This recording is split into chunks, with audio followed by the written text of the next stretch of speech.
Resonance the study സ്പോട്ടിൻ്റെ ജീവശാസ്ത്രം ക്ലാസ്സിലേക്ക് എല്ലാ തുല്യതാ പഠിതാക്കൾക്കും സ്വാഗതം. Resonance, the study spot. ഇന്ന് നമ്മൾ ജീവശാസ്ത്രത്തിലെ 4ാമത്തെ അധ്യായത്തിലേക്കാണ് കടക്കാൻ പോകുന്നത്. എന്താണ് 4ാമത്തെ അധ്യായത്തിൻ്റെ പേര്? ജീവിയിൽ നിന്നും ജീനിലേക്ക്. ജീവിയിൽ നിന്ന് ജീനിലേക്ക്. ഇതിൻ്റെ ആദ്യത്തെ ഭാഗമാണ് ഇന്ന് നമ്മൾ നോക്കാൻ പോകുന്നത് കേട്ടോ. അപ്പോൾ ഇതിന് മുന്നേ 1ാമത്തെയും 2ാമത്തെയും 3ാമത്തെയും അധ്യായമൊക്കെ നമ്മുടെ യൂട്യൂബ് ചാനലിൽ നമ്മൾ അപ്ലോഡ് ചെയ്തിട്ടുണ്ട്. അപ്പം ഇനിയും നമ്മളിങ്ങനെ ക്ലാസ് എടുത്തുകൊണ്ടേയിരിക്കും. കുറച്ച് ഗ്യാപ്പ് വന്നിട്ടുണ്ട്. സാരമില്ല, നമ്മളിതിൽ കോമ്പൻസേറ്റ് ചെയ്യൂ കേട്ടോ.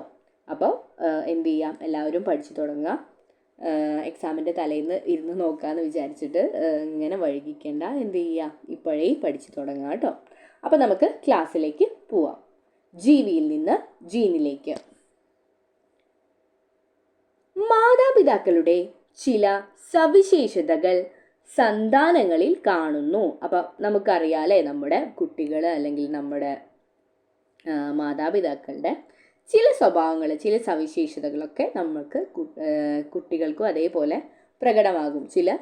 ചില സ്വഭാവങ്ങളാവാം, എന്ത് ചെയ്യാം, ചില ക്യാരക്ടേഴ്സ് ആവും. ഇപ്പം ചുരുളമുടിയുള്ള ആൾക്ക് ചുരുളമുടിയുള്ള കുട്ടി ഉണ്ടാവാം, അല്ലെങ്കിൽ നീളമുടിയുള്ള ആൾക്ക് നീളമുടിയുള്ള കുട്ടി ഉണ്ടാവാം, അല്ലെങ്കിൽ ഒരേപോലെയുള്ള സ്വഭാവമുള്ള ആൾക്കാരുണ്ടാവാം. അങ്ങനെയൊക്കെ എന്തുണ്ടാവാം, മാതാപിതാക്കളുടെ ചില സവിശേഷതകൾ നമ്മളുടെ സന്താനങ്ങളിലേക്ക്, അവരുടെ സന്താനങ്ങളിലേക്ക് കാണുന്നുണ്ട്. അങ്ങനെയുള്ള ഇതിനെ പറയുന്ന പേരാണെന്ത്?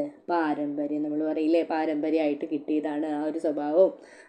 മുടിയൊക്കെ പാരമ്പര്യമായിട്ട് കിട്ടിയതാണ്. നല്ല നീളമുള്ള മുടിയുണ്ട്, അപ്പോൾ അതൊക്കെ പാരമ്പര്യമായിട്ട് കിട്ടിയതാണെന്നൊക്കെ നമ്മൾ പറയാറില്ലേ. അപ്പോൾ അതാണ് ഇവിടെ പറയുന്നത്. മാതാപിതാക്കളുടെ ചില സവിശേഷതകൾ അതേപോലെ സന്താനങ്ങളിൽ കാണുന്നുണ്ട്. അങ്ങനെയുള്ളതിനെ പറയുന്ന പേരാണ് പാരമ്പര്യം. ഇനി നമുക്ക് അതേ സ്വഭാവം തന്നെയായിരിക്കും, എല്ലാതും അതേ സ്വഭാവം തന്നെ ആയിരിക്കും? അല്ല അല്ലേ, ചില വ്യതിയാനങ്ങളും വ്യത്യാസങ്ങളൊക്കെ ഉണ്ടായിരിക്കും. അപ്പം മാതാപിതാക്കളിൽ ഇല്ലാത്ത ചില സവിശേഷതകൾ സന്താനങ്ങളിൽ കാണപ്പെടുന്നുണ്ട്. അപ്പോൾ ഒരേപോലെ ആണെങ്കിൽ ഒരു വ്യത്യാസം ഇല്ലാത്തതാണ് കുട്ടി ഉണ്ടാകുന്നതെങ്കിൽ അപ്പോൾ ആൾക്കാരിൽ ഒരു വ്യത്യാസവും നമുക്ക് കാണപ്പെടുന്നില്ല അല്ലേ. അപ്പം മാതാപിതാക്കളില്ലാത്ത ചില സവിശേഷതകളും സ്വഭാവങ്ങളും ഒക്കെ ആരിലും കാണപ്പെടുന്നുണ്ട്? സന്താനങ്ങളിലും കാണപ്പെടുന്നുണ്ട്. അപ്പം അങ്ങനെയുള്ളതിനെ പറയുന്ന പേരാണ് വ്യതിയാനം. അപ്പോൾ നമുക്ക് എന്താണ്, ഒരു കുട്ടി ഉണ്ടാവുമ്പോൾ നമുക്ക് പാരമ്പര്യമായിട്ടും ചില സവിശേഷതകൾ കിട്ടും, വ്യതിയാനമായിട്ടും ചില സവിശേഷതകൾ കിട്ടും എന്ന് ആലോചിച്ച് വയ്ക്കുക, എന്ന് മനസ്സിലാക്കി വയ്ക്കുക. ഇത് നടക്കുന്ന കാര്യമാണ് കേട്ടോ. നമുക്ക് അറിയാവുന്ന, നമ്മളൊന്ന് ആലോചിച്ച് നോക്കിയാൽ തന്നെ നമുക്ക് കിട്ടാവുന്ന ഒരു പോയിൻ്റാണ് പാരമ്പര്യങ്ങളുടെ ചില സവിശേഷതകൾ സന്താനങ്ങൾക്ക് കാണുന്നത്. അതാണ് പാരമ്പര്യം. അത് കാണുന്നില്ല, അതാണ് വ്യതിയാനം. അപ്പം ഇങ്ങനെയുള്ള പാരമ്പര്യത്തെയും വ്യതിയാനത്തെയും കുറിച്ച് പഠിക്കുന്ന ജീവശാസ്ത്ര ശാഖയാണ് എന്ത്? ജനിതക ശാസ്ത്രം. എന്താണ് സംഭവം? ജനിതക ശാസ്ത്രം. ജനിതക ശാസ്ത്രം എന്നാണ് നമ്മൾ അതിനെ വിളിക്കുന്ന പേര്. പാരമ്പര്യത്തെയും വ്യതിയാനത്തെയും കുറിച്ച് പഠിക്കുന്ന ജീവശാസ്ത്ര ശാഖയാണ് ജനിതക ശാസ്ത്രം. മനസ്സിലായില്ലേ? ക്ലിയർ അല്ലേ? അപ്പോൾ പാരമ്പര്യത്തെയും വ്യതിയാനത്തെയും കുറിച്ച് പഠിക്കുന്ന ജീവശാസ്ത്ര ശാഖയാണ് ജനിതക ശാസ്ത്രം. ഇനി നമുക്ക് പഠിക്കാനുള്ള അടുത്ത പോയിന്റ് എന്താണ്? മെൻഡലിൻ്റെ പരീക്ഷണങ്ങൾ എന്ന് പറഞ്ഞ ഒരു ടോപ്പിക്കാണ് അടുത്തത് പോകുന്നത്. ആരാണ് മെൻഡൽ? എന്താണ് മെൻഡലിൻ്റെ ശരിക്കുള്ള പേര്? ഇങ്ങനെയുള്ള കാര്യങ്ങളൊക്കെ നമുക്ക് നോക്കാം കേട്ടോ. മെൻഡൽ എന്ന് പറഞ്ഞാൽ ഗ്രിഗർ ജൊഹാൻ മെൻഡൽ എന്നാണ് അദ്ദേഹത്തിൻ്റെ ശരിക്കുള്ള പേര്. അദ്ദേഹം ഒരു ശാസ്ത്രജ്ഞനാണ്. എന്തിൻ്റെ? ജനിതക ശാസ്ത്രത്തിൻ്റെ പിതാവായിട്ട് അറിയപ്പെടുന്ന ആളാണ് ഗ്രിഗർ ജൊഹാൻ മെൻഡൽ, അഥവാ മെൻഡൽ എന്നും നമ്മൾ പറയും. Gregor Johann Mendel. അപ്പം ഈ പേര് മറന്നു പോകരുത്. എന്താണ്? Gregor Johann Mendel. ആ പേര് ഇമ്പോർട്ടൻ്റ് ആണ് കേട്ടോ. അദ്ദേഹം ആരാണ്? ജനിതക ശാസ്ത്രത്തിൻ്റെ പിതാവാണ്. അത് ഇമ്പോർട്ടൻ്റ് പോയിന്റ് ആണ്. 20ാം നൂറ്റാണ്ടിൻ്റെ തുടക്കത്തിൽ ജീവശാസ്ത്രം രൂപം കൊണ്ടു. അപ്പോൾ ജീവശാസ്ത്ര ശാഖ എപ്പോഴാണ് രൂപം കൊണ്ടത്? 20ാം നൂറ്റാണ്ടിലാണ് രൂപം കൊണ്ടത്. പിന്നെ പറയുന്നത് എന്താണ്? ജനിതക ശാസ്ത്രത്തിൻ്റെ അടിത്തറ പാകിയ ആളാണ് ഗ്രിഗർ ജൊഹാൻ മെൻഡൽ. അപ്പോൾ അദ്ദേഹമാണ് നമ്മുടെ ജനിതക ശാസ്ത്രത്തിൻ്റെ അടിത്തറ പാകിയത്. അതുകൊണ്ട് തന്നെ അദ്ദേഹത്തിനെ വിളിക്കുന്ന പേരെന്താണ്? ജനിതക ശാസ്ത്രത്തിൻ്റെ പിതാവായിട്ടാണ് നമ്മൾ അദ്ദേഹത്തിനെ പറയുന്നത്. ഇദ്ദേഹം എന്താണ് ചെയ്തത്? ഇദ്ദേഹം പരീക്ഷണം നടത്തി. എന്തില്? പയറ് ചെടി. ആലോചിച്ച് വയ്ക്കണം. പയറ് ചെടി. ഏത് ചെടിയിലാണ് പരീക്ഷണം നടത്തിയത് എന്ന് ചോദിക്കാം. പയറ് ചെടിയിലാണ് മെൻഡല് തൻ്റെ പരീക്ഷണങ്ങൾ നടത്തിയത്. പയറ് ചെടിയിലാണ്. പയറ് ചെടിയിലെ 7 ജോഡി സ്വഭാവങ്ങളെ അടിസ്ഥാനമാക്കിയാണ് പരീക്ഷണങ്ങൾ നടത്തിയത്. അപ്പോൾ പയറ് ചെടിയിലെ 7 ജോഡി സ്വഭാവങ്ങളെ അടിസ്ഥാനമാക്കിയാണ് പരീക്ഷണങ്ങൾ മെൻഡല് നടത്തിയിട്ടുള്ളത്. അപ്പം അത് മറന്നു പോയരുത്. ഇപ്പം നമ്മൾ 20-ാം നൂറ്റാണ്ടിലാണ് ജീവശാസ്ത്ര ശാഖയുടെ തുടക്കം. നമ്മുടെ ഗ്രിഗർ ജൊഹാൻ മെൻഡലാണ് ജീവശാസ്ത്ര ശാഖയ്ക്ക് അടിത്തറ പാകിയത്. പിന്നെന്താ പറയുന്നത്? ജനിതക ശാസ്ത്രത്തിൻ്റെ പിതാവും നമ്മുടെ ഗ്രിഗർ ജൊഹാൻ മെൻഡൽ തന്നെയാണ്. അദ്ദേഹം പയറ് ചെടിയിലെ 7 ജോഡി സ്വഭാവങ്ങളെ അടിസ്ഥാനമാക്കിയാണ് പരീക്ഷണങ്ങൾ നടത്തിയത്. ഇനി നമുക്ക് നോക്കാം ഏതൊക്കെയാണ് 7 ജോഡി സ്വഭാവങ്ങൾ എന്ന് നമുക്ക് നോക്കാം കേട്ടോ. ആദ്യമായിട്ട് പറയുന്ന സ്വഭാവം ഏതാണ്? ഒന്ന് നോക്കി. ഉയരം. അപ്പം ഉയരം എന്നുള്ളൊരു സ്വഭാവം നമ്മൾ എടുക്കുകയാണെങ്കിൽ നമുക്ക് ഉയരത്തിൽ തന്നെ എന്തൊക്കെ പറയാം? ഉയരം കൂടിയതും പറയാം, ഉയരം കുറഞ്ഞതും. 2 വിപരീത സ്വഭാവങ്ങളെ നമുക്ക് എന്ത് ചെയ്യാം? പറയാൻ വേണ്ടി സാധിക്കും. ഉയരം എന്ന് പറഞ്ഞാൽ ഉയരം കൂടിയതും ഉണ്ട്, ഉയരം കുറഞ്ഞതും ഉണ്ട്. ഇനി പൂവിൻ്റെ സ്ഥാനം, അതാണ് അടുത്തൊരു സ്വഭാവം. പിന്നെന്താണ്? വിത്തിൻ്റെ ആകൃതി. പിന്നെയോ വിത്തിൻ്റെ നിറം. പിന്നെന്താണ്? പൂവിൻ്റെ നിറം. അപ്പോൾ പൂവിൻ്റെ നിറം ചിലത് വെളുത്തതാവാം, ചിലത് ചുവന്നതാവാം. അങ്ങനെയൊക്കെ പറയാൻ വേണ്ടിയിട്ട് സാധിക്കും. അങ്ങനെയൊക്കെയാണ് അതിൻ്റെ വിപരീത ഗുണങ്ങളെല്ലാം സ്വഭാവം കൂടി എടുത്തിട്ടാണ് അദ്ദേഹം ഈ പരീക്ഷണങ്ങൾ നടത്തിയത്. ഫലത്തിൻ്റെ ആകൃതി, ബലത്തിൻ്റെ നിറം, അങ്ങനെ 7 സ്വഭാവങ്ങൾ ചേർന്നിട്ടുള്ള ഒരു പരീക്ഷണങ്ങളാണ്. 7 സ്വഭാവത്തിൻ്റെയും കൂടി വിപരീത ഗുണങ്ങളെയും അദ്ദേഹം പഠനവിധേയമാക്കിയിട്ടാണ് എന്ത് നടത്തിയത്? അദ്ദേഹം തൻ്റെ പരീക്ഷണം നടത്തിയത്. അപ്പോൾ ഈ 7 സ്വഭാവം എന്ത് ചെയ്യരുത്? മറന്നു പോകരുത് കേട്ടോ. അപ്പോൾ ഏതൊക്കെയാണ് പറഞ്ഞത്? ഏതൊക്കെയാണ് പറഞ്ഞത്? ഉയരം പറഞ്ഞു, പൂവിൻ്റെ സ്ഥാനം പറഞ്ഞു, വിത്തിൻ്റെ ആകൃതി പറഞ്ഞു, വിത്തിൻ്റെ നിറം പറഞ്ഞു, പൂവിൻ്റെ നിറം പറഞ്ഞു, ബലത്തിൻ്റെ ആകൃതി, ബലത്തിൻ്റെ നിറം. മനസ്സിലായില്ലേ? മനസ്സിലായില്ലേ? ക്ലിയർ അല്ലേ? അപ്പോൾ ഈ 7 സ്വഭാവത്തിൻ്റെയും വിപരീത ഗുണങ്ങളെയും അദ്ദേഹം പഠനവിധേയമാക്കിയിട്ടുണ്ട്. ഇനി പറയുന്നത് എന്താണ്? ആദ്യമായി അദ്ദേഹം ഉയരം കൂടിയ പയർ ചെടിയെ, എന്താണ്? ഉയരം കൂടിയ പയർ ചെടിയും ഉയരം കുറഞ്ഞ പയർ ചെടിയും തമ്മിൽ എന്ത് ചെയ്യൂ? അദ്ദേഹം വർഗസങ്കരണം നടത്തി, ക്രോസ് ചെയ്തു. വർഗസങ്കരണം, രണ്ടിനെയും കൂടി ക്രോസ് ചെയ്യിപ്പിച്ചു അദ്ദേഹം. ആദ്യമായിട്ട് അദ്ദേഹം ഉയരം എന്നുള്ളൊരു സ്വഭാവമാണ് അദ്ദേഹം ആദ്യം എടുത്തത്. അപ്പം ഒരു ചെടി, ഉയരം കൂടിയ ഒരു ചെടിയെയും അദ്ദേഹം എടുത്തു, ഉയരം കുറഞ്ഞ ഒരു ചെടിയെയും അദ്ദേഹം എടുത്തിട്ട് എന്ത് ചെയ്തു? ക്രോസ് ചെയ്തു, അല്ലെങ്കിൽ വർഗസങ്കരണം നടത്തി. അപ്പം എന്താണ്? ഉയരം എന്ന സ്വഭാവത്തെ നിയന്ത്രിക്കുന്ന ഘടകങ്ങളെ ചിഹ്നങ്ങൾ ഉപയോഗിച്ചാണ് മെൻഡൽ ചിത്രീകരിച്ചത്. അപ്പോൾ അതൊരു ഇമ്പോർട്ടൻറ്റ് പോയിന്റ് ആണ് കേട്ടോ. ചിഹ്നങ്ങൾ ഉപയോഗിച്ചിട്ടാണ് അദ്ദേഹം എന്ത് നടത്തിയത്? ഈ സ്വഭാവത്തെ നിയന്ത്രിക്കുന്ന ഘടകങ്ങളെ അദ്ദേഹം ചിത്രീകരിച്ചത് ചിഹ്നങ്ങൾ ഉപയോഗിച്ചിട്ടാണ്. അപ്പം ഉയരം കൂടുതലുള്ളതിനെ നമ്മൾ എപ്പോഴും ക്യാപിറ്റൽ ലെറ്റർ വെച്ചിട്ടാണ് പറയുക. അപ്പം ഇവിടെ നമ്മൾ ഉയരത്തിൻ്റെ കാര്യം നോക്കുമ്പോൾ നമ്മൾ ഹൈറ്റ് ആണല്ലേ ഉയരം എന്ന് പറയുന്നത്. അപ്പം ഉയരം കൂടിയതും ഉയരം കുറഞ്ഞതും ഉള്ളത് നമ്മൾ എന്ത് പറയണം? ടോൾ എന്നൊക്കെ നമ്മൾ പറയുന്നുണ്ട്. അപ്പോൾ അതിൻ്റെ ടി ആണ് ഇവിടെ ഉപയോഗിക്കുന്നത്. വലിയ അക്ഷരത്തിലുള്ള ടി ആണ് നമ്മൾ ഉപയോഗിക്കേണ്ടത്. ഇനി അതിൻ്റെ വിപരീത ഗുണം എടുക്കുകയാണെങ്കിൽ ഉയരം കുറഞ്ഞത്. അപ്പോൾ നമ്മൾ എന്ത് ചെയ്യണം? ചെറിയ ഓപ്പോസിറ്റായിട്ട് വരുമ്പം ഉയരം കുറഞ്ഞെന്നുള്ളത് നമ്മൾ എന്തെടുക്കണം? സ്മോൾ ടി, ചെറിയ ടി എടുക്കണം. ക്യാപിറ്റൽ ലെറ്റർ ടിയും സ്മോൾ ലെറ്റർ ടിയും ആണ് നമ്മൾ ഈ 2 ചിഹ്നങ്ങളെയും സൂചിപ്പിക്കാൻ വേണ്ടിയിട്ട് നമ്മുടെ മെൻഡൽ എടുത്തതെന്ന് ആലോചിച്ച് വയ്ക്കുക. അപ്പോൾ ഉയരം കൂടുതൽ എന്നതിനെ വലിയ അക്ഷരത്തിലുള്ള ടി ഉപയോഗിക്കുന്നു, ഉയരം കുറഞ്ഞത് എന്നതിനെ ചെറിയ അക്ഷരത്തിലുള്ള ടിയും ഉപയോഗിക്കുന്നു. മനസ്സിലായില്ലേ? അത് മനസ്സിലായില്ലേ? ക്ലിയർ അല്ലേ? അപ്പം ഉയരം എന്നുള്ള സ്വഭാവത്തെയാണ് അദ്ദേഹം ആദ്യം പരീക്ഷണത്തിന് വിധേയമാക്കിയത്. അപ്പം എങ്ങനെയാണ് ബാക്കി പരീക്ഷണങ്ങൾ അദ്ദേഹം നടത്തിയത് നമുക്ക് നോക്കാം. നോക്കിക്കേ, അവിടെ ഒരു ചിത്രത്തിൽ കണ്ടോ? മാതൃസസ്യങ്ങളെ കണ്ടോ നിങ്ങൾ? മാതൃസസ്യങ്ങൾ എന്ന് പറഞ്ഞ് കൊടുത്തിട്ടില്ലേ? ഉയരം കൂടിയത് ഇതാണ് ഉയരം കൂടിയത്, ഇതാണ് ഉയരം കുറഞ്ഞത്. ഉയരം കൂടിയതിനെ സൂചിപ്പിക്കുന്നതാണ് ടി ടി, അതായത് വലിയ അക്ഷരത്തിലുള്ള 2 ടി ആണ് നമ്മൾ ഉയരം കൂടിയതിനെ സൂചിപ്പിക്കാനുള്ള ചിഹ്നമായിട്ട് ഉപയോഗിക്കുന്നത്. ഉയരം കുറഞ്ഞതിന് അതിൻ്റെ നേരെ വിപരീതം അല്ലെങ്കിൽ ഓപ്പോസിറ്റ്, അതായത് സ്മോൾ ലെറ്റർ 2 അക്ഷരം ടി, 2 ചെറിയ ടി കേട്ടോ. ഇനി ഇതിലെ ബീജകോശങ്ങളെ നമ്മൾ എന്ത് ചെയ്യണം, വേർതിരിക്കണം. അപ്പോൾ ഇതിൻ്റെ ബീജകോശം എന്ന് പറയുന്നത് ഇതിലെ അതേ സ്വഭാവമുള്ള, ഇതിലിപ്പോൾ ആകെ ഒരു സ്വഭാവമുള്ളൂ കാണിക്കുന്നത്. അപ്പം അതേ ഒറ്റ ടീയെ നമ്മൾ എടുത്തിട്ട് ഇങ്ങനെ റൗണ്ട് വരച്ചിട്ട് വേണം, ബീജകോശങ്ങളെ എപ്പോഴും നമ്മൾ റൗണ്ട് വരച്ചിട്ട് വേണം സൂചിപ്പിക്കാൻ. അതുകൊണ്ടാണ് വലിയ അക്ഷരമുള്ള വലിയ ലെറ്ററായിട്ടുള്ള ടീയെ എടുത്തിട്ട് ബീജകോശമാക്കിയിട്ട് സൂചിപ്പിച്ചത് ഇങ്ങനെയാണ് കേട്ടോ. ഇനി ഇതിൻ്റെ ചെറിയ അക്ഷരത്തിലുള്ള ടീനെ ബീജകോശം എടുക്കുമ്പോഴും ഇതേപോലെ, ഇവിടെയും എന്താണ്, രണ്ടും ഒരേ സ്വഭാവമുള്ള ആൾക്കാരല്ലേ. അപ്പോൾ അതിൻ്റെ ബീജകോശം എടുക്കുമ്പോഴും എന്താണ്, ഒരു ടീ എടുത്താൽ മതി, അതിനെ എന്ത് ചെയ്യുക, റൗണ്ടായിട്ട് സൂചിപ്പിക്കുക. അപ്പം ഇങ്ങനെ വരും, ഇങ്ങനെ വരും. എന്നിട്ട് ഇത് ക്രോസ് ചെയ്യിപ്പിക്കുമ്പോൾ, വർഗ്ഗസങ്കരണം നടത്തുമ്പോൾ നമുക്ക് എന്താണ് കിട്ടുന്നത്, വലിയ അക്ഷരമുള്ള ടീയും ചെറിയ അക്ഷരമുള്ള ടീയുമാണ് കാണുന്നത്. അപ്പോൾ ഇവിടെ ഏതാണോ വലിയ അക്ഷരം, അല്ലെങ്കിൽ വലിയ അക്ഷരം ഉപയോഗിക്കുന്നുണ്ടെങ്കിൽ വലിയ അക്ഷരത്തിൻ്റെ സ്വഭാവമാണ് അത് കാണിക്കുക.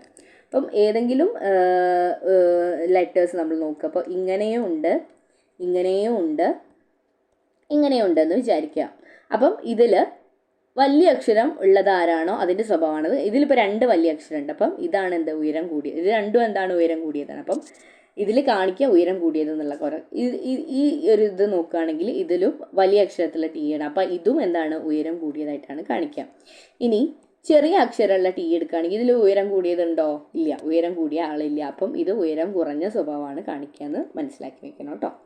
അപ്പം അതുകൂടെ മനസ്സിലാക്കിയാൽ നമുക്ക് എന്ത് മനസ്സിലാവും, ഈ ടി എന്നുള്ള സ്വഭാവം, അതായത് ഇത് റൗണ്ടില്ല കേട്ടോ, സോറി, അത് റൗണ്ടായിട്ടല്ല കാണിക്കുന്നത്. ഈ സ്വഭാവം എന്താണ്, ഉയരം, അതിൽ വലിയ അക്ഷരമാണ് കാണിക്കുന്നത്. അപ്പം വലിയ ടി ഉണ്ട്. അപ്പം ഉയരം കൂടിയതാണ് നമുക്ക് എന്ത് കിട്ടിയത്, 1-ാം തലമുറ മാതൃസസ്യങ്ങൾ തമ്മിൽ വർഗ്ഗസങ്കരണം നടത്തിയിട്ട് ഒന്നാമതായിട്ട് നമുക്ക് കിട്ടിയത് ആരെയാണ്, ഉയരം കൂടിയ സ്വഭാവമുള്ള ചെടിയാണ് നമുക്ക് കിട്ടിയതെന്ന് മനസ്സിലാക്കി വെക്കുക. നമ്മൾ എന്ത് തമ്മിലാണ് ക്രോസ് ചെയ്തത്, വർഗ്ഗസങ്കരണം നടത്തിയത്, ഉയരം കൂടിയതും ഉയരം കുറഞ്ഞതും തമ്മിൽ വർഗ്ഗസങ്കരണം നടത്തിയപ്പോൾ നമുക്ക് കിട്ടിയത് ഉയരം കൂടിയിട്ടുള്ള ചെടിയാണ്. അപ്പം അനുമാനങ്ങൾ എന്താണ്, 1-ാം തലമുറയിലെ സന്താനങ്ങളിൽ ഒരു ഗുണം പ്രകടമാകുകയും മറ്റൊന്ന് മറഞ്ഞിരിക്കുകയും ചെയ്യുന്നു. ഇവിടെ ശരിക്കും ഈ ചെറിയ ഒരാൾ മറഞ്ഞിരിക്കുന്നുണ്ട് അല്ലേ, വലിയ ആളെയാണ് പ്രകടമായിട്ട് കാണുന്നത്. അപ്പം ഇങ്ങനെ പ്രകടമായിട്ട് കാണുന്ന ആൾക്കാരെ പറയുന്ന ആ ഒരു ഗുണത്തെ പറയുന്ന പേരാണ് പ്രകട ഗുണം. അപ്പം മറഞ്ഞിരിക്കുന്ന ഒരു ഗുണവും കൂടി ഇവിടെ ഉണ്ട്, ചെറിയ അക്ഷരത്തിൽ കാണിക്കുന്നത് അല്ലേ. അതിനെ എന്താണ് നമ്മൾ പറയുന്നത്,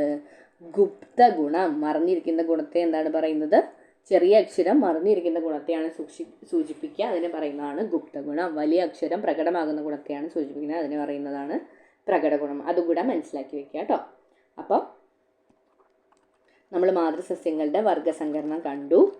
അപ്പം ഒന്നാമത്തെ നമ്മുടെ മെൻ്റലിൻ്റെ പരീക്ഷണത്തിൽ നിന്നും മനസ്സിലാക്കി ഉയരം കൂടിയതും ഉയരം കുറഞ്ഞതും തമ്മിൽ വർഗ്ഗസങ്കരണം നടത്തിയാൽ എന്ത് കിട്ടുമെന്ന് മനസ്സിലായി. ഉയരം കൂടിയ ആളെ നമുക്ക് കിട്ടുമെന്ന് മനസ്സിലായില്ലേ, ഇത് മനസ്സിലായില്ലേ. അപ്പം അവിടെ മാതൃസസ്യങ്ങൾ ഉയരം കൂടിയ ആളെ നമുക്ക് 1-ാം തലമുറയിൽ തന്നു. അപ്പം മെൻ്റൽ 1-ാം തലമുറയിൽ ലഭിച്ച സസ്യങ്ങളെ സ്വപരാഗണത്തിന് വിധേയമാക്കി. അപ്പോൾ രണ്ടാമത്തെ പരീക്ഷണം എന്തായിരുന്നു മെൻ്റലിൻ്റെ, 1-ാം തലമുറയിൽ ലഭിച്ച നമ്മുടെ ആരെയാണ്, നമുക്ക് 1-ാം തലമുറയിൽ കിട്ടിയത് ആരെയായിരുന്നു, ഉയരം കൂടി എന്ന് പറയുന്ന ഈ ആൾക്കാരെയാണ് നമുക്ക് 1-ാം തലമുറയിൽ കിട്ടിയത് അല്ലേ. അപ്പം മെൻ്റൽ എന്ത് ചെയ്യുന്നു, ഇതിനെ തന്നെ സ്വപരാഗണം നടത്തി, അതായത് സ്വന്തം പരാഗണം നടത്തുന്നു പറഞ്ഞാൽ ഇതിനെ തന്നെ ഇതിനോട് സ്വപരാഗണം നടത്തുന്നു എന്നാണ് ഇതിൽ നിന്ന് മനസ്സിലാക്കേണ്ടത്. അപ്പം ടി ഇൻറ്റു ടി ആണ് വരിക. അങ്ങനെയാണെങ്കിൽ ഇതാ മാതൃസസ്യങ്ങൾ കാണുന്നില്ലേ, ഇതാ മാതൃസസ്യങ്ങൾ രണ്ടാളെയും ഒരേ പോലത്തെ ആൾക്കാരെ എന്ത് ചെയ്തു, സ്വപരാഗണം അയാൾ നടത്തുകയാണ് അദ്ദേഹം. അപ്പം അങ്ങനെ നടത്തുമ്പോൾ നമുക്ക് ബീജകോശങ്ങൾ എന്താണ് ഇതെന്ന് കിട്ടുക, ഒരേപോലത്തെ ആൾക്കാരാണോ ഇത് രണ്ടും, അല്ല, ഇതിൽ രണ്ട് ആൾക്കാരാണ് ബീജകോശങ്ങളായിട്ടുള്ളത്. അപ്പം അത് വേറെ തന്നെ നമ്മൾ എടുത്തെഴുതണം. അപ്പം വലിയ അക്ഷരത്തിലുള്ള ടി നമ്മൾ ബീജകോശത്തിൽ ഇടണം, പിന്നെന്താണ് ചെറിയ അക്ഷരത്തിലുള്ള ടി ഇടണം. രണ്ടും നമ്മൾ കൺസിഡർ ചെയ്യണം. ഇവിടെയും അങ്ങനെ തന്നെ. അപ്പം രണ്ടും കൂടെ ചേരുമ്പം എത്ര ആൾക്കാരെ കിട്ടും, രണ്ടും കൂടെ ക്രോസ് ചെയ്യുമ്പോൾ നമുക്ക് കണ്ടോ, ഇവിടെയുള്ള ആളും കൂടി ക്രോസ് ചെയ്യുമ്പോൾ വലിയ ടി 2 കിട്ടും. ഇവിടെയുള്ള ആളും കൂടി ക്രോസ് ചെയ്യുമ്പം വലിയ ടിയും ചെറിയ ടിയും കിട്ടും. പിന്നെ ഇവിടെയുള്ള ആളും കൂടി ക്രോസ് ചെയ്യുമ്പം വലിയ ടിയും ചെറിയ ടിയും കിട്ടും.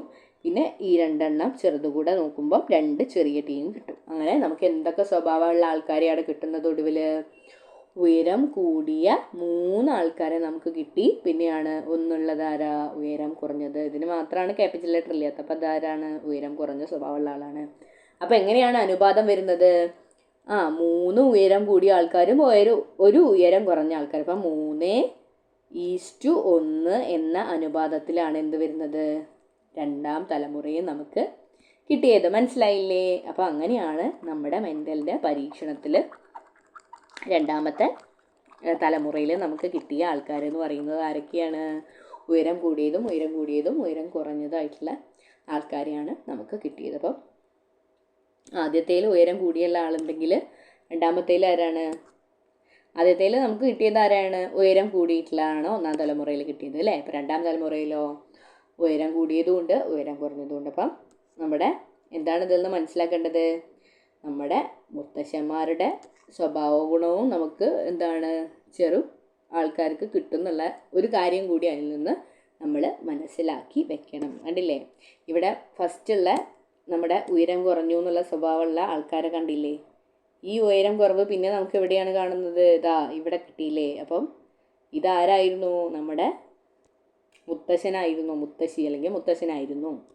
അവരുടെ സ്വഭാവമാണ് നമ്മളെ കുട്ടികൾക്ക് കിട്ടുന്നത്. അപ്പം അത് കണ്ടില്ലേ? ആ ഒരു സ്വഭാവ ഗുണം കണ്ടില്ലേ? അതാണ് നമുക്ക് ഇവിടെ മനസ്സിലാക്കാനുള്ള പോയിന്റ് എന്ന് പറയുന്നത് കേട്ടോ. അതാണ് മെൻ്റൽ തെളിയിക്കാൻ വേണ്ടിയിട്ട് ശ്രമിച്ചത് എൻ്റെ പരീക്ഷണത്തിലൂടെ. അപ്പോൾ അത് ക്ലിയർ അല്ലേ? അപ്പം നമുക്ക് എന്ത് ചെയ്യാം? അടുത്തയിലേക്ക് കിടക്കാം അല്ലേ? മെൻ്റൽ തൻ്റെ അടുത്ത പരീക്ഷണത്തിൽ പയർ ചെടിയിലെ ഉയരവും പൂക്കളുടെ നിറവും എന്താണ് പഠനവിധേയം. അപ്പം ഒരു സ്വഭാവത്തിൻ്റെ കാര്യം നമ്മൾ കണ്ടുപിടിച്ചു. ഉയരം എന്നുള്ള ഒരു സ്വഭാവത്തെയാണ് ആദ്യം എടുത്തത്. ഇനി രണ്ടാമത് നോക്കാൻ പോകുന്നത് ഉയരവും ഉണ്ട് പൂക്കളുടെ നിറവും ഉണ്ട്. അപ്പോൾ പൂക്കളുടെ നിറവും ആ ഒരു സ്വഭാവം, ഈ ഒരു ജോഡി സ്വഭാവമല്ല ഉണ്ടായിരുന്നത്. അപ്പം അതിൽ രണ്ടെണ്ണം കൂടി മൂപ്പരെന്താണ് അദ്ദേഹം പരീക്ഷണത്തിന് വിധേയമാക്കുകയാണ്. അപ്പം ഉയരവും പൂക്കളുടെ നിറവും കൂടെ പഠന വിധേയമാക്കുമ്പം എന്തൊക്കെയാണ് അവിടെ കാണാൻ വേണ്ടി സാധിക്കുന്നത്? നോക്കിക്കേ. ഉയരത്തിന് വിപരീത ഗുണങ്ങൾ ഉള്ളതുപോലെ പൂക്കളുടെ നിറത്തിനും വിപരീത ഗുണങ്ങൾ ഉണ്ട്. ചുവന്ന പൂക്കളും വെളുത്ത പൂക്കളും ആണ് പൂക്കളുടെ നിറത്തിലെ വിപരീത ഗുണങ്ങൾ. മനസ്സിലായില്ലേ? അപ്പം ഇവിടുത്തെ വിപരീത ഗുണങ്ങൾ ആരാണ്? ചുവന്ന പൂക്കളും വെളുത്ത പൂക്കളുമാണ് 2 വിപരീത ഗുണങ്ങളുള്ള പൂക്കളുടെ നിറങ്ങൾ. മറ്റതെന്താണ്? ഉയരം കൂടിയതും ഉയരം കുറഞ്ഞതും. അപ്പം ഇവിടെ നോക്കിയേ. ഉയരം കൂടിയ ചുവന്ന പൂക്കളുള്ളവയും ഉയരം കുറഞ്ഞ വെളുത്ത പൂക്കളുള്ളവയും അത് തമ്മിലാണ് ഇനി അടുത്ത മാതൃസംഖ്യകൾ തമ്മിലാണ് വർഗസങ്കരണം നടത്തുന്നത്. അപ്പോൾ നോക്കി നമുക്ക് കാണാൻ വേണ്ടി സാധിക്കുന്നത് എന്താണ്? ഉയരം കൂടിയതിനെ 2 T വെച്ചിട്ടും ചുവന്ന പൂക്കളുള്ളതിനെ എന്താണ് 6 വെച്ചിട്ടാണ്. റെഡാണ് ചുവപ്പ് അല്ലേ? അപ്പോൾ 6 അതിൻ്റെ 6 ഇവിടെ ഉപയോഗിക്കുന്നത് റെഡ്. മറ്റേത് എന്താണ്? ടോള്. ഇത് റെഡ്. ടീയും 6 മാറിപ്പോരുത് കേട്ടോ. മനസ്സിലാവുന്നില്ലേ? ഉയരം കൂടിയ ചുവന്ന പൂക്കൾ ഉള്ളവയും ഉയരം കുറഞ്ഞ വെളുത്ത പൂക്കളുള്ളവയും തമ്മിൽ എടുക്കുമ്പോൾ TT RRും ചെറിയ TT RRും തമ്മിലാണ് നമ്മൾ ക്രോസ് ചെയ്യേണ്ടത് അല്ലെങ്കിൽ വർഗസങ്കരണം നടത്തേണ്ടത്. അപ്പോൾ ഇതിലെ ബീജകോശങ്ങൾ എങ്ങനെയാണ് വരിക? ക്യാപിറ്റൽ ലെറ്ററിലുള്ളതിൽ 2 T ഉണ്ട്. അതിൽ നമുക്ക് ഒരാളെ എടുക്കും. ക്യാപിറ്റൽ ലെറ്ററിൽ 2 R ഉണ്ട്. അപ്പോൾ രണ്ടും കൂടെ ചേർന്നാൽ എന്താണ്? ഒരു ബീജകോശമായിട്ട് മാറും.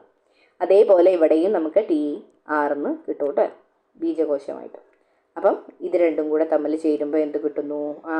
വലിയ T ചെറിയ T, വലിയ R ചെറിയ R. ഇതിൽ എന്തൊക്കെ സ്വഭാവം ഉണ്ടായിരിക്കുക ഒന്ന് നോക്കിക്കേ. വലിയ T ഉള്ളെങ്കിൽ എന്ത് സ്വഭാവം ഉണ്ടാവും? ഉയരം കൂടിയ സ്വഭാവം ഉണ്ടാവും. വലിയ R ഉണ്ടെങ്കിൽ എന്ത് സ്വഭാവം ഉണ്ടാവും? ചുവന്ന പൂക്കൾ. അപ്പം എന്താണ് നമുക്ക് ഒന്നാം തലമുറയിൽ കിട്ടുക? ഉയരം കൂടിയതും ചുവന്ന പൂക്കളുള്ളവയുമാണ് നമുക്ക് ഒന്നാം തലമുറയിൽ റിസൾട്ടായിട്ട് കിട്ടുക. അപ്പം ഒന്നാം തലമുറയിലുള്ള ആൾക്കാർ എന്ത് സ്വഭാവമാണ് കാണിക്കുക ചോദിച്ചാൽ ഉയരം കൂടിയതും ചുവന്ന പൂക്കളുള്ളവയും അങ്ങനെയുള്ള സ്വഭാവമാണ് നമുക്ക് ഒന്നാമത്തെ തലമുറയിൽ മെൻ്റലിൻ്റെ രണ്ടാമത്തെ പരീക്ഷണത്തിൽ നമുക്ക് കിട്ടുക. ഓക്കെ, മനസ്സിലായില്ലേ? ക്ലിയർ അല്ലേ? അപ്പോൾ ഇനി ഇതിൽ മനസ്സിലാക്കേണ്ട ചെറിയൊരു കാര്യം ഞാൻ പറഞ്ഞുതരാം. ഒരു ചെറിയ ടിപ്പ് പറഞ്ഞുതരാം. എനിക്ക് എളുപ്പത്തിന് വേണ്ടിയിട്ട് പറഞ്ഞുതരാണ് കേട്ടോ. വലിയ T വരുമ്പോൾ നമ്മൾ ഏത് സ്വഭാവമാണ് പറയുന്നത്? ഉയരം കൂടിയ സ്വഭാവമാണ് പറയുന്നതെന്ന് മനസ്സിലാക്കുക. ഉയരം കൂടിയ സ്വഭാവം. ഇനി ചെറിയ ടി, അതായത് വലിയ ടീയുടെ കൂടെയാണ് ചെറിയ ടി വരുന്നതെങ്കിൽ ഇത് ഗുപ്ത ഗുണമായിരിക്കും കേട്ടോ, പ്രകടമായിട്ട് കാണൂല. അത് മറഞ്ഞിരിക്കുന്ന ഗുണമാണ്. അത് പിന്നീടുള്ള അടുത്ത തലമുറയിലേക്കേ അത് വരുള്ളൂ. അപ്പം അതെന്ത് ചെയ്യുക, അതുകൂടെ മനസ്സിലാക്കി വയ്ക്കുക. അപ്പോൾ ഇവിടെ മനസ്സിലാക്കേണ്ടത് ഈ രണ്ട് ടിയും ചെറിയ ടിയും വലിയ ടിയും ഒരുമിച്ച് വരുമ്പോൾ വലിയ ടീയുടെ സ്വഭാവമേ നമ്മുടെ ആൾ കാണിക്കുള്ളൂ. ഇനി അടുത്ത സ്വഭാവം നോക്കുകയാണെങ്കിൽ 6ൻ്റെ കാര്യമാണ് റെഡ്. ഇതെന്ന് പറഞ്ഞാൽ ചുവന്ന പൂക്കളാണ് കാണിക്കുന്നത്, ചുവന്ന പൂക്കൾ. ഇനി സ്മോൾ ആണെങ്കിൽ അതിൻ്റെ നേരെ ഓപ്പോസിറ്റ് വെളുത്ത പൂക്കളായിരിക്കും കാണിക്കുക, വെളുത്ത പൂക്കളായിരിക്കും കാണിക്കുക. അതുകൂടെ എന്ത് ചെയ്യുക, മനസ്സിലാക്കി വെക്കുക കേട്ടോ. അതൊന്ന് മനസ്സിലാക്കി വെച്ചാൽ മതി. എന്നാൽ പിന്നെ നിങ്ങൾ കാണുമ്പോൾ എന്ത് ചെയ്യും, ഓർമ്മ ഉണ്ടാവും. എന്ന് വിചാരിച്ച് വലിയ 6ൻ്റെ കൂടെ ചെറിയ 6 വന്നാൽ ചുവന്ന പൂക്കളെ അവിടെ കാണിക്കുള്ളൂ. മറ്റേത് എന്തായിരിക്കും, ഗുപ്ത ഗുണമായിരിക്കും, പ്രകടമായിട്ട് കാണുന്നത് 6 ആയിരിക്കും. അപ്പം 6ഉം കൂടി ഒരുമിച്ച് വരുമ്പോൾ വലിയ 6ൻ്റെ സ്വഭാവമേ കാണിക്കുള്ളൂ. ഇനി ടിയും ഒരുമിച്ച് വരുമ്പോൾ വലിയ ടീയുടെ സ്വഭാവമേ കാണിക്കുള്ളൂ. എപ്പോഴാണ് മാറുക, ചെറിയ ടിയും കൂടി വരുമ്പോഴാണ് ഉയരം കുറഞ്ഞ സ്വഭാവം കാണിക്കുക. അതേപോലെ ചെറിയ 6ഉം വരുമ്പോഴാണ് വെളുത്ത പൂക്കളെ കാണിക്കുന്നത്. ഇതൊന്നും എന്ത് ചെയ്യുക, ജസ്റ്റ് മനസ്സിലാക്കി വെക്കുക കേട്ടോ. അപ്പം അതത്രേ ഒന്നും പറഞ്ഞു തന്നാണ്. നിങ്ങൾ എന്ത് ചെയ്യുക, ഒന്ന് മനസ്സിലാക്കി വെക്കുക. ഈ ഒരു ടിപ്പ് കയ്യിലുണ്ടെങ്കിൽ എന്ത് ചെയ്യുക, നമുക്ക് വേഗം ഇത് പഠിച്ചെടുക്കാൻ വേണ്ടിയിട്ട് സാധിക്കും. അപ്പോൾ അതുകൊണ്ടാണ് ഇത് പറഞ്ഞത്. ഓക്കെ, അപ്പോൾ അടുത്തയിലേക്ക് പോകാം. അപ്പോൾ നമ്മൾ എന്ത് ചെയ്തു, ഒന്നാം തലമുറയിലുള്ള ആൾക്കാരെ നമുക്ക് കിട്ടിയില്ലേ, ഒന്നാം തലമുറയിലുള്ള ആൾക്കാരെ കിട്ടി. ഇനി ഒന്നാം തലമുറയിലുള്ള ആൾക്കാരെ വെച്ച് നമ്മൾ എന്ത് ചെയ്യുന്നു, അടുത്തത് സ്വപരാഗണം. ആദ്യം നമ്മൾ വർഗ്ഗസങ്കരണം നടത്തി. അപ്പോൾ രണ്ടാമത് നമുക്ക് എന്താണ്, അദ്ദേഹം മെൻഡൽ എന്താണ് ചെയ്യുക, സ്വാഭാവികമായിട്ടും മറ്റേതിൽ ചെയ്ത പോലെ തന്നെ എന്ത് ചെയ്യും, അദ്ദേഹം സ്വപരാഗണം നടത്തുന്നു. അപ്പം എങ്ങനെയാണ് സ്വപരാഗണം അദ്ദേഹം നടത്തിയത് നോക്കണ്ടേ, നമുക്ക് എങ്ങനെയാണ് നടത്തിയതെന്ന് നോക്കാം. സ്വപരാഗണം നടത്താൻ വേണ്ടി അദ്ദേഹം ഉപയോഗിച്ചത് ഉയരം കൂടിയതും ചുവന്ന പൂക്കളുള്ളതും ഉയരം കൂടിയതും ചുവന്ന പൂക്കൾ രണ്ടും എന്ത് ചെയ്തു, സ്വപരാഗണത്തിന് വിധേയമാക്കി. അപ്പം ഇതിലുള്ള ഓരോരുത്തരുടെയും 4 തരം ബീജകോശങ്ങൾ ഉണ്ടാവും. അപ്പം അത് നമ്മൾ എന്ത് ചെയ്യണം, എടുത്തെഴുതണം. അപ്പോൾ വലിയൊരു ടാസ്ക് ആണല്ലേ. ഇപ്പോൾ കുറച്ച് നേരത്തെ എഴുതിയപ്പോഴൊക്കെ 4ഉം 2ഉം ഒക്കെ ഉണ്ടായിരുന്നുള്ളൂ. അപ്പോൾ ഇവിടെ എത്തിയപ്പോഴേക്കും കുറച്ചും കൂടെ ആൾക്കാർ എന്താണ് കൂടുതലായിട്ട് വന്നു. അപ്പം നോക്കിയേ, ഈ ടീയിൽ നിന്നും എടുക്കുക എങ്ങനെയായിരിക്കും, ഇവിടെ 2 ആൾക്കാരുണ്ട് അല്ലേ. അപ്പോൾ ആദ്യത്തെ ആൾ എടുക്കുകയാണെങ്കിൽ മറ്റേത്തെ 6ഉം കൂടി എടുക്കുകയാണെങ്കിൽ ഇങ്ങനെ വരും. പിന്നെയോ മറ്റേ ടീയും ഇവിടുത്തെ ചെറിയ 6ഉം കൂടി വരുമ്പം TR വരും. അത് ഈ ഒരു സാധനമാണ്. പിന്നെയാണ് ചെറിയ ടീയും വലിയ 6ഉം കൂടി വരുമ്പം ഇങ്ങനെ വരും. ഇനി ചെറിയ ടീയും ചെറിയ 6ഉം കൂടി വരുമ്പം ഇങ്ങനെ വരും. ഇങ്ങനെ തന്നെയാണ് ഇപ്പുറത്തും വരിക. അപ്പം ഇതുപോലെയുള്ള 4 തരം ബീജകോശങ്ങളാണ് നമ്മുടെ സ്വപരാഗണത്തിലെ ഇതിൻ്റെ 2ാം തലമുറയിലെ കാര്യമാണ് നമുക്ക് ഇനി പറയാൻ വേണ്ടി പോകുന്നത്. അപ്പോൾ 1ാം തലമുറ നമ്മൾ സ്വപരാഗണം നടത്തുമ്പം നമുക്ക് 4 തരം ബീജകോശങ്ങളുള്ള ആൾക്കാരെയാണ് കിട്ടുക. അപ്പോൾ ഈ ഒരു 4 തരം ബീജകോശങ്ങൾ 2 ആളിൽ നിന്നും വരുമ്പോൾ നമ്മൾ എന്താണ് കുറച്ച് കൂടുതൽ ഇങ്ങനെ എഴുതേണ്ടി വരും കേട്ടോ. അപ്പോൾ അതിന് പകരമായിട്ട് നമ്മൾ എന്താണ്, നമ്മുടെ മെൻ്റൽ നമ്മളോട് പറഞ്ഞിരിക്കുന്നത് ഒരു സ്ക്വയറിൽ ഇവയെ വരച്ചിട്ട് അടയാളപ്പെടുത്തിയിട്ട് പഠിക്കാനാണ് നമ്മളോട് പറഞ്ഞിട്ടുള്ളത്. അപ്പോൾ അതാണ് നമ്മൾ ഇനി പഠിക്കാൻ വേണ്ടി പോകുന്നത്. അപ്പം ഈ ഒരു 4 ആൾക്കാരെ നമ്മൾ എന്ത് ചെയ്യണം, ഒരു സൈഡിൽ എഴുതണം. പിന്നെ ഈ ഒരു 4 ആൾക്കാരെ നമ്മൾ അടുത്ത ഭാഗത്തും എഴുതണം. എന്നിട്ട് എന്ത് ചെയ്യണം, നമ്മളിങ്ങനെ കള്ളി വരയ്ക്കണം. അതായത് 2 ഭാഗത്തും 4 കള്ളികൾ വരുന്ന ഒരു 16 കള്ളികളുള്ള ഒരു ബോക്സാണ്. അതായത് പന്നറ്റ് സ്ക്വയർ എന്നാണ് അതിൻ്റെ പേര്. അത് നിങ്ങൾക്കിപ്പം ഇതിൽ പറയുന്നില്ല, പന്നറ്റ് സ്ക്വയർ എന്നാണ് അതിൻ്റെ പേര്. അപ്പോൾ പന്നറ്റ് സ്ക്വയർ 16 കള്ളികൾ വരുന്ന പന്നറ്റ് സ്ക്വയർ വെച്ചിട്ടാണ് നമ്മൾ ഇതിനെ പഠിക്കുക. അപ്പം അതെങ്ങനെയാണെന്ന് നമുക്ക് നോക്കാം. കുറച്ചൊരു ടഫായിട്ടുള്ള, ശ്രദ്ധിച്ചിരുന്നാലേ നമുക്ക് എന്ത് ചെയ്യാൻ വേണ്ടി പറ്റുള്ളൂ, ഇത് പഠിച്ചെടുക്കാൻ വേണ്ടിയിട്ട് സാധിക്കുകയുള്ളൂ. അപ്പം എല്ലാവരും ശ്രദ്ധയോടെ എന്ത് ചെയ്യുക, ക്ലാസ്സിൽ ഇരിക്കുക. അപ്പോൾ നമ്മൾ എന്ത് ചെയ്യാണ്, പന്നറ്റ് സ്ക്വയർ പഠിക്കാൻ വേണ്ടിയിട്ട് പോവുകയാണ് കേട്ടോ. നോക്കിക്കേ, ഇവയെ സ്വപരാഗണം നടത്തിയാൽ, ആരെയാണ് സ്വപരാഗണം നടത്തുന്നത്, നമ്മൾ പറഞ്ഞിരുന്നു അല്ലേ, ഈ TR എന്നുള്ള ആൾക്കാരുടെ ഗ്യാമേറ്റ്സ് വെച്ചിട്ടാണ്, അതായത് ബീജകോശങ്ങളെ വെച്ചിട്ടാണ് നമ്മൾ എന്ത് ചെയ്യുന്നത്, സ്വപരാഗണത്തിന് വിധേയമാക്കിയിട്ട് നമ്മൾ നോക്കുന്നത്. അങ്ങനെ വരുമ്പോൾ നമുക്ക് ബീജകോശങ്ങളായിട്ട് വരുന്ന ആൾക്കാരാണ് ആരൊക്കെയാണ് നോക്കിക്കേ എഴുതിയത്, വലിയ T വലിയ R, ഇപ്പുറത്തും എന്താണ് അതേപോലെ വലിയ T. ഇതിൽ എന്താണ് കാര്യം എന്ന് വെച്ചാൽ നമ്മൾ ഇവിടെ എഴുതുന്ന അതേ ആൾക്കാരെ തന്നെ നമ്മൾ ഇപ്പുറത്തും ഓർഡറിൽ എഴുതണം. എങ്കിലേ നമുക്ക് ഈ ബോക്സ് കംപ്ലീറ്റ് ആക്കാൻ വേണ്ടിയിട്ട് സാധിക്കുള്ളൂ. അത് മറന്നു പോകരുത് കേട്ടോ.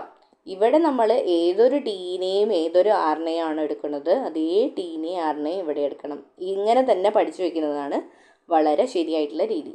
ഇവിടെ വരുന്നത് വലിയ ടി ചെറിയ ആർ, അതന്നെ ഇവിടെയും രണ്ടാമത് കൊടുക്കുക വലിയ ടി ചെറിയ ആർ. ഇവിടെ ചെറിയ ടി വലിയ ആർ, അതന്നെ ഇവിടെയും കൊടുക്കുക മൂന്നാമത് വലിയ ടി ചെറിയ ആർ. ലാസ്റ്റ് കൊടുക്കേണ്ടത് ചെറിയ ടി ചെറിയ ആർ. ഇവിടെയും എന്താണ് ലാസ്റ്റ് കൊടുക്കേണ്ടത് ചെറിയ ടി ചെറിയ ആർ. ഇങ്ങനെ തമ്മിൽ എഴുതിയാൽ മാത്രമേ നമുക്ക് എന്ത് കണ്ടുപിടിക്കാൻ വേണ്ടി പറ്റുള്ളൂ, ഇവയുടെ ആൾക്കാരുടെ കണ്ടുപിടിക്കാൻ വേണ്ടിയിട്ട് സാധിക്കുള്ളൂ. ഇനി നമ്മളിങ്ങനെ കള്ളി വരച്ച് എഴുതുമ്പോൾ നമുക്കറിയാവുന്നല്ലോ, ഇവിടെ ടിയും ഇവിടെ ആറും ഇവിടെ ടിയും ഇവിടെ ആറും ഉണ്ട്. അപ്പം രണ്ടും കൂടി ചേർന്നാൽ എന്ത് കിട്ടും? എന്താ കിട്ടുക? രണ്ടും കൂടെ ചേർന്നാൽ നമുക്കറിയാവുന്ന കാര്യമാണല്ലോ. എന്താ കിട്ടുക? ഒന്ന് നോക്കിക്കേ. വലിയ ടിയും വലിയ ആറും ചേർന്നാൽ ടി ആർ. അപ്പം അതിൻ്റെ സ്വഭാവം എന്തായിരിക്കും? ഉയരം കൂടിയതും ചുവന്ന പൂക്കളുള്ളതും. അതായത് വലിയ ആറുണ്ട് അല്ലേ, വലിയ ടിയും ഉണ്ട്. അപ്പോൾ അതിന് അങ്ങനെയല്ലേ സ്വഭാവം വരുള്ളൂ. രണ്ടാമത്തെ കളിയിൽ നോക്കുകയാണെങ്കിൽ വലിയ 2 ടിയും ഉണ്ട്, വലിയ ആറുണ്ട്. അപ്പോൾ വലിയ 2 ആൾക്കാരും അവിടെ ഉണ്ട്. അപ്പോൾ ആ ഒരു സ്വഭാവം തന്നെയല്ലേ അവരും കാണിക്കുള്ളൂ. ഇവിടെ നോക്കുകയാണെങ്കിൽ ടിയും അവിടെയും വലിയ ടിയും വലിയ ആറുണ്ട്. അപ്പോൾ ആ സ്വഭാവം തന്നെ കാണിക്കുള്ളൂ. ഇനി അടുത്ത കളിയിൽ നോക്കുകയാണെങ്കിൽ അവിടെയും സെയിം പോലെ തന്നെ അല്ലേ, വലിയ ടിയും വലിയ ആറും ഉണ്ട്. അപ്പം ഉയരം കൂടിയ ചുവന്ന പൂക്കളുള്ളവയാണ് അവിടെയും കാണിക്കുന്നത്. ഇനി താഴേക്ക് നോക്കിക്കേ, ഉയരം കൂടിയ, അതായത് വലിയ ടിയും വലിയ ആറും ഉണ്ട് അല്ലേ, ഉയരം കൂടിയത് ചുവന്ന പൂക്കളാണ് അവിടെയും വരുന്നത്. ഇവിടെയും എന്താണ്? അത് തന്നെയാണ് വരുന്നത്. ഇനി ഇപ്പുറത്ത് എന്താണ്? അതും ടിയും ആറും. അപ്പം ഉയരം കൂടിയത് ചുവന്ന പൂക്കൾ. ഇനി ഞാൻ പറയുന്നത് ഒന്ന് ശ്രദ്ധിച്ചേ. ഇവിടെ കാണുന്നുണ്ടോ നിങ്ങൾ? ഇവിടെ എന്താണ് കാണുന്നത്? ഉയരം കൂടിയ ചുവന്ന പൂക്കളുള്ളവയാണ് ഇവിടെയും കാണുന്നത്. ഇവിടെയോ? ഇവിടെയും ഉയരം കൂടിയ ചുവന്ന പൂക്കളുള്ളതാണ് കാണുന്നത്. അപ്പം ഇങ്ങനെ വരുന്ന ഉയരം കൂടിയ ചുവന്ന പൂക്കളുള്ള സ്വഭാവങ്ങൾ നോക്കിക്കേ. ഈ കളികളിൽ നോക്കിക്കേ, എത്ര എണ്ണം വരുന്നുണ്ട്? 1 2 3 4 1 2 3 4 5 സോറി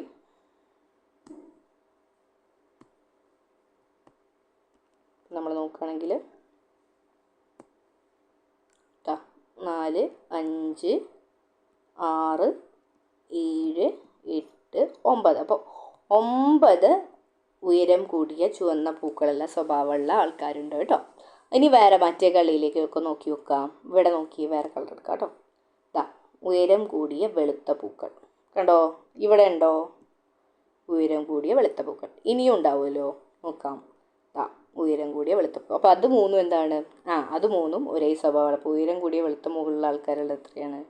3 എണ്ണം ഉണ്ട്. ഇനിയോ? ഇനി നമുക്ക് വേറെ കളർ നോക്കാമല്ലോ. ഉയരം കുറഞ്ഞ ചുവന്ന പൂക്കൾ നോക്കിക്കേ. ഉയരം കുറഞ്ഞ ചുവന്ന പൂക്കൾ. ഇവിടെയോ? ഉയരം കുറഞ്ഞ ചുവന്ന പൂക്കൾ. ഇവിടെയും എന്താണ്? ഉയരം കുറഞ്ഞ ചുവന്ന. അപ്പോൾ അതും എന്താണ്? 3 എണ്ണം ഉണ്ട് അല്ലേ, ആ സ്വഭാവവും 3 എണ്ണം ഉണ്ട്. ഇനി ലാസ്റ്റ് ഒന്നുകൂടെ നോക്കിക്കേ, ഒരു സാധനം കൂടി നമുക്ക് നോക്കാമല്ലോ. ഒറ്റ സ്വഭാവം കൂടി ബാക്കിയിട്ട് ഉയരം കുറഞ്ഞ വെളുത്ത പൂക്കൾ. അത് എത്ര എണ്ണം ഉണ്ട്? 9 എണ്ണം. അല്ല, 1 ഒറ്റ ഒന്നേ ഉള്ളൂ. അപ്പം ഇങ്ങനെ ഇവരെ എന്താണ്? ഒരേ സ്വഭാവമുള്ള ആൾക്കാരാണ്. പിന്നെ വരുന്നത് ഇവിടെയും അതും ഒരേ സ്വഭാവമുള്ള ആൾക്ക്. പിന്നെ ഉള്ളതാരാ? ഇവിടെയും പിന്നെ ഇവിടെ മാത്രം. അപ്പം ഇങ്ങനെയാണ് എന്ത് വരുന്നത്? നമ്മുടെ സ്വഭാവ ഗുണങ്ങൾ കോമൺ ആയിട്ട് ഈ ഒരു സ്ക്വയറിൽ വരുന്നത്. അപ്പം അത് മനസ്സിലാക്കി വെച്ചല്ലോ. നിങ്ങൾ ജസ്റ്റ് മനസ്സിലാക്കാൻ വേണ്ടിയിട്ടാണ് ഞാൻ ഇങ്ങനെ പറഞ്ഞു തന്നത് കേട്ടോ. മാറിപ്പോയരുത്. നമുക്ക് മൊത്തത്തിൽ ഇതൊന്ന് കൂട്ടുക. 9 3 1 എത്രയാണ് കൂട്ടിയാൽ? 9 1 10 10 6 16. അപ്പം നമ്മുടെ പന്നറ്റ് സ്ക്വയർ എത്രയാണ്? ഇതാണ് പന്നറ്റ് സ്ക്വയർ കേട്ടോ. ഇതാണ് നമ്മുടെ പന്നറ്റ് സ്ക്വയർ. അപ്പം 16 സ്വഭാവമുള്ള ആൾക്കാരെ നമുക്ക് കിട്ടി. അതിൽ റേഷ്യോ അനുപാതം എങ്ങനെയാണ് വരുന്നത്? 9:3:3:1 എന്നുള്ള രീതിയിലാണ് അവിടുത്തെ അനുപാതം അല്ലെങ്കിൽ റേഷ്യോ എന്ന് പറയും കേട്ടോ. അതൊന്നും ഇപ്പം നിങ്ങൾക്ക് കൂടുതലായിട്ട് പഠിക്കാനില്ല, അപ്പം പറഞ്ഞു തരികയാണ്. അപ്പം നിങ്ങൾ എന്ത് ചെയ്യാം, ഈ ഒരു കാര്യം കുറച്ച് സീരിയസ് ആയിട്ട് തന്നെ നോക്കുക. എന്നാലേ നമുക്ക് എന്താണ് പരീക്ഷയ്ക്ക് ചോദിക്കുകയാണെങ്കിൽ, ഇത് ചോദിക്കുമോയെന്ന് അറിയില്ല, നമുക്ക് റിപ്പീറ്റായിട്ട് വരുന്ന ചോദ്യങ്ങളൊന്നും ഇപ്പം അങ്ങനെ ചോദിച്ച് കാണാറില്ലാത്തത് കൊണ്ട് തന്നെ നമ്മളെന്ത് ചെയ്യുക, ഉറപ്പിച്ച് പറയാൻ വേണ്ടിയിട്ട് സാധിക്കില്ല. PYQ ഒക്കെ ഇപ്പോൾ കുറവാണ്, പ്രീവിയസ് തന്നെ ചോദിക്കണമെന്നില്ല. അപ്പോൾ പുതിയ പുതിയ ചോദ്യങ്ങളാണ്. ഓരോ ദിവസവും എക്സാമിൻ്റെ പാറ്റേൺ മാറിക്കൊണ്ടിരിക്കുകയാണ്. അപ്പോൾ എന്താണ്, പുതിയ പുതിയ കാര്യങ്ങളാണ് പഠിക്കാൻ വേണ്ടി വരുന്നത്. അപ്പോൾ എന്ത് ചെയ്യുക, നമ്മൾ ഇങ്ങനെ തന്നെ ഇത് എഴുതി എഴുതി എഴുതി പഠിച്ചാലേ നമുക്ക് മനസ്സിൽ നിൽക്കുകയുള്ളൂ. അപ്പം ഇതാണ് ഇന്നത്തെ ക്ലാസ് നമുക്ക് മെയിനായിട്ട് പഠിക്കാനുള്ളത്. ഉയരം കൂടിയ ചുവന്ന, ഉയരം കൂടിയ വെളുത്ത, ഉയരം കുറഞ്ഞ ചുവന്ന, ഉയരം കുറഞ്ഞ വെളുത്ത, ഇങ്ങനെയുള്ള സ്വഭാവമുള്ള ആൾക്കാരെ കിട്ടി. മൊത്തം എത്രയാണ് എണ്ണം പറഞ്ഞു 16 സ്വഭാവമുള്ള ആൾക്കാരെയാണ്, നമുക്ക് 16 ആൾക്കാരെയാണ് കിട്ടിയത്. 9:3:3:1 9:3:3:1 അനുപാതത്തിലാണ് രണ്ടാം തലമുറയെ നമുക്ക് കിട്ടിയത്. മനസ്സിലായില്ലേ? അപ്പം അതാണ് നമുക്ക് രണ്ടാമത്തെ തലമുറയായിട്ട് കിട്ടുന്ന ആൾക്കാരെന്ന് പറയുന്നത്. മാതാപിതാക്കളുടെ സ്വഭാവ സവിശേഷതകൾ ചില ഘടകങ്ങളിലൂടെ സന്താനങ്ങളിലേക്ക് വ്യാപരിക്കുന്നത് എന്ന് തെളിയിക്കാനാണ് മെൻഡൽ തൻ്റെ പരീക്ഷണങ്ങളിലൂടെ ശ്രമിച്ചത്. അപ്പോൾ മെൻഡലിൻ്റെ പരീക്ഷണങ്ങളിലൂടെ ഇങ്ങനെ ഒരു കാര്യം നമുക്ക് എന്താണ് മനസ്സിലാക്കാൻ വേണ്ടിയിട്ട് സാധിക്കുകയുണ്ടായി. ഘടകങ്ങൾ എന്ന് മെൻഡൽ വിശേഷിപ്പിച്ച പാരമ്പര്യവാഹകർ, അപ്പം എന്തോ ഒരു സംഭവം ഇതിലൂടെ പോകുന്നു, അതാണ് ഘടകങ്ങൾ എന്ന് മെൻഡൽ ആദ്യം സൂചിപ്പിച്ചത്. അപ്പം അങ്ങനെയുള്ള ഘടകങ്ങൾ എന്ന് പറയുന്നത് എന്താണ്, ക്രോമസോമിലെ DNA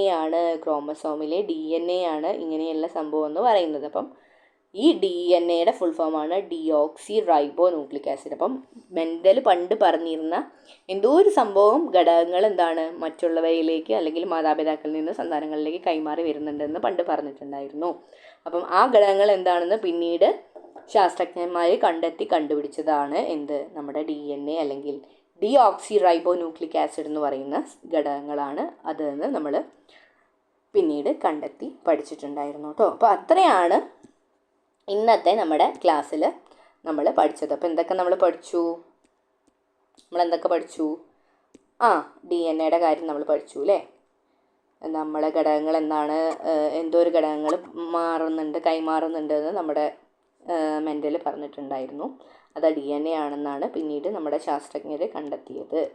അപ്പം അതും നമ്മൾ പഠിച്ചു കഴിഞ്ഞു. അപ്പം ഇന്നത്തെ നമ്മുടെ ജീവശാസ്ത്രം ക്ലാസ് തീരുകയാണ്. അപ്പം ഇനി നമുക്ക് റെസൊണൻസ് ദ സ്റ്റഡി സ്പോട്ടിൽ ഈ ഒരു അധ്യായത്തിൻ്റെ അടുത്തൊരു ഭാഗം നമ്മൾ അപ്ലോഡ് ചെയ്യുന്നതായിരിക്കും. നമ്മൾ ജീവിയിൽ നിന്ന് ജീനിലേക്കാണ് നോക്കിയത്. അതിൽ പാരമ്പര്യത്തിൻ്റെയും വ്യതിയാനത്തിനെയും കുറിച്ച് നമ്മൾ പറഞ്ഞു. ജീവശാസ്ത്ര ശാഖ അല്ലെങ്കിൽ ജനിതക ശാസ്ത്രം എന്താണ് നമ്മൾ പറഞ്ഞു, അത് ജീവശാസ്ത്രത്തിൻ്റെ ഒരു ശാഖയാണ്. യുഗൽ ജോഹാൻ മെൻഡലാണ് നമ്മൾ ജനിതക ശാസ്ത്രത്തിൻ്റെ പിതാവ്. അദ്ദേഹം ബയർച്ചിഡിയിലാണ് പരീക്ഷണം നടത്തിയത്. 7 സ്വഭാവമുള്ള ഗുണങ്ങളെ നമ്മൾ കണ്ടുപിടിച്ചു. ഉയരം, പൂവിൻ്റെ സ്ഥാനം, വിത്തിൻ്റെ ആകൃതി, വിത്തിൻ്റെ നിറം, പൂവിൻ്റെ നിറം, ബലത്തിൻ്റെ ആകൃതി, ബലത്തിൻ്റെ നിറം. പിന്നെന്താണ്, അദ്ദേഹം വർഗ്ഗസംകരണം നടത്തിയത്. ഉയരം സ്വഭാവത്തെ നിയന്ത്രിക്കുന്ന ഘടകങ്ങളെ ചിഹ്നങ്ങൾ ഉപയോഗിച്ചു. ടി വലിയ അക്ഷരം ടി, ചെറിയ അക്ഷരം ടി. പിന്നെന്താണ്, മാതൃസസ്യങ്ങൾ, അവരുടെ പ്രകടഗുണം, ഗുപ്തഗുണം നമ്മൾ പറഞ്ഞു അല്ലേ. വലിയ അക്ഷരമായിട്ട് പ്രകടഗുണത്തെ, അതായത് പ്രകടമായിട്ട് കാണിക്കുന്നതാണ് പ്രകടഗുണം, മറഞ്ഞിരിക്കുന്നതാണ് ഗുപ്തഗുണം. പിന്നെ മെൻഡൽ 1-ാം തലമുറയിൽ ലഘുസസ്യങ്ങളെ സ്വപരാഗണത്തെ വിധേയമാക്കി. അങ്ങനെ നമുക്ക് 3 എണ്ണം ഉയരം കൂടിയതും 1 ഉയരം കുറഞ്ഞതും കിട്ടി. പിന്നീട് എന്താണ് സംഭവിച്ചത്, അടുത്ത പരീക്ഷണത്തിൽ അദ്ദേഹം പൂക്കളുടെ നിറവും കൂടി ആഡ് ചെയ്തു. അതിലെന്താണ്, പൂക്കളുടെ ചുവന്ന പൂക്കളുള്ളതും വെളുത്ത പൂക്കളുള്ളതും കൂട്ടിയപ്പോൾ നമുക്ക് അടുത്ത തലമുറയിൽ എന്ത് കിട്ടി, 1-ാം തലമുറയിൽ ഉയരം കൂടിയതും ചുവന്ന പൂക്കളുള്ളതും കിട്ടി. അത് തമ്മിൽ സ്വപരാഗണം ചെയ്തപ്പം അടുത്ത ബീജകോശങ്ങൾ കിട്ടി. നമ്മൾ പന്നറ്റ് സ്ക്വയറിൽ സ്വപരാഗണം നടത്തിയത് പന്നറ്റ് സ്ക്വയറിലാണ് എഴുതിയത്. അങ്ങനെ നമുക്ക് 9 ഉയരം കൂടിയ ചുവന്നതും 3 ഉയരം കൂടിയ വെളുത്തതും ഉയരം കുറഞ്ഞ 3 ചുവന്നതും ഉയരം കുറഞ്ഞ വെളുത്ത 1 കിട്ടി. അങ്ങനെ 9:3:3:1 അനുപാതത്തിലാണ് നമുക്ക് 2-ാം തലമുറ ലഭിച്ചത്. അപ്പോൾ നമ്മൾ പറഞ്ഞു ഇങ്ങനെ കൈമാറി വരുന്ന ഘടകങ്ങളെ നമ്മൾ വിളിച്ച പേരെന്താണ്, DNA എന്നാണ്. പിന്നീട് മെൻഡൽ വിശേഷിപ്പിച്ച പാരമ്പര്യവാഹകർ ക്രോമസോമിലുള്ള DNA ആണെന്ന് പിന്നീട് നമ്മൾ കണ്ടെത്തി കേട്ടോ. അപ്പം അദ്ദേഹത്തിൻ്റെ പരീക്ഷണങ്ങളിലൂടെ ഇത്രയാണ് കണ്ടെത്തിയത്. അതാണ് നമുക്ക് പഠിക്കാനുണ്ടായിരുന്നത്. ബാക്കി നമുക്ക് അടുത്ത ക്ലാസ്സിൽ വിശദമായിട്ട് പറയാം. അപ്പോൾ റെസൊണൻസ് ദ സ്റ്റഡി സ്പോട്ടിൻ്റെ ചാനൽ ഇനിയും സബ്സ്ക്രൈബ് ചെയ്യാത്തവർ സബ്സ്ക്രൈബ് ചെയ്യുക. നമ്മുടെ ചാനലിൽ എന്ത് ചെയ്യുക, ബാക്കിയുള്ള വീഡിയോസൊക്കെ കാണുക, ലൈക്ക് ചെയ്യുക, ബാക്കി ഫ്രണ്ട്സിനൊക്കെ അയച്ചു കൊടുക്കുക. നമ്മളെ കൂടെ നമുക്ക് എന്ത് ചെയ്യാം, എക്സാമും ഒക്കെ ഒരുമിച്ച് നമുക്ക് ഇങ്ങനെ പഠിച്ച് എഴുതി നമുക്ക് പാസ്സായിട്ട് വരാം കേട്ടോ. ഓക്കെ, ഇനി അടുത്ത ക്ലാസ്സിൽ കാണാം. ശരി.